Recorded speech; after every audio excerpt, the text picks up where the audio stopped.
साल सर हमने एक ट्रेंड देखा खास तौर पे कि मिड कैप स्मॉल कैप शेयरों में एक बड़ी रैली देखने को मिली। मतलब कहा जा रहा है कि कई दशकों बाद इस तरह की रैली देखने को मिली, जब हमने देखा कि मिड कैप इंडेक्स में करीब 44% रिटर्न देखने को मिला, स्मॉल कैप इंडेक्स देखे वहाँ करीब 52% का रिटर्न देखने को मिला। हेवी वेट के मुकाबले ज़्यादा बेहतर उन्होंने मिड कैप स्मॉल कैप ने किया। ये ट्रेंड क्या संकेत दे रहा था और क्या ये ट्रेंड आगे भी जारी रहने की संभावना है इसकी? देखिए, जब पेंडेमिक आया तो उस समय छोटे बिजनेसेस को काफी इफेक्ट हुआ और इसलिए आपने देखा होगा उस समय मार्केट में स्मॉल मिड कैप दब गए थे। तो इस बार जो तेजी आई है वो एक तरह से मेकअप है।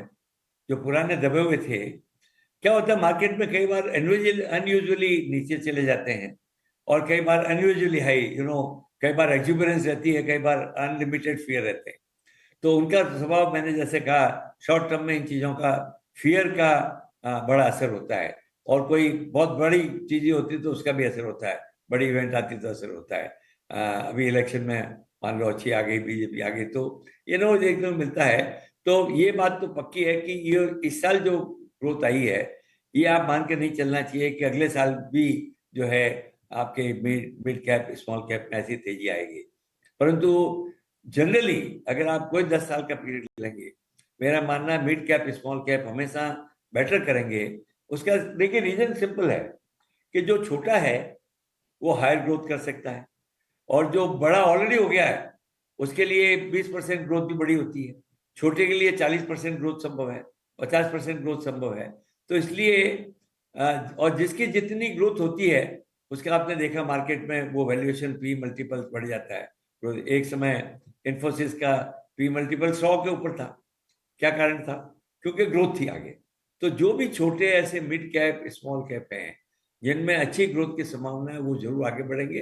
परंतु जिस तरह की तेजी 2023 में आई है, ये भी मान के चलना चाहिए कि ये तेजी हमेशा के लिए बरकरार नहीं रह सकती। हमेशा आप इस तरह की उम्मीद लगा के नहीं बैठ सकते।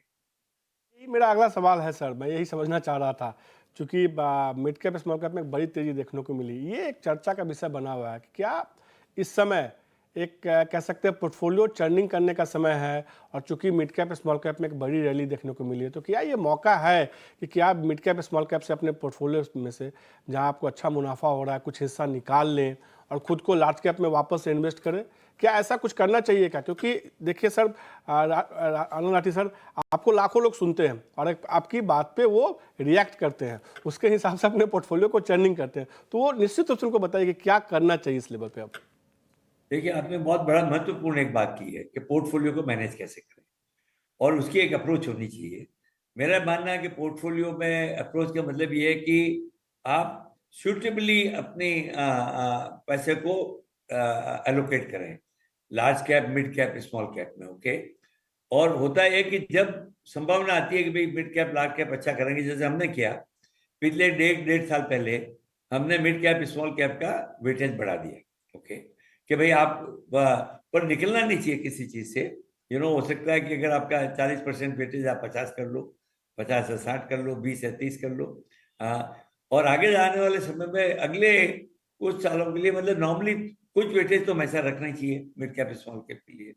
परंतु अभी भी मिड कैप स्मॉल कैप में आगे संभावना रहेगी कि उनकी ग्रोथ लार्ज कैप से ज्यादा रहने की संभावना मुझे लगती है।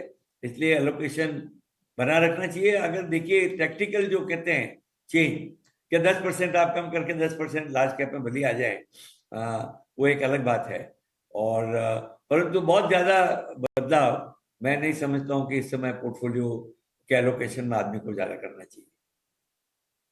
और नहीं करनी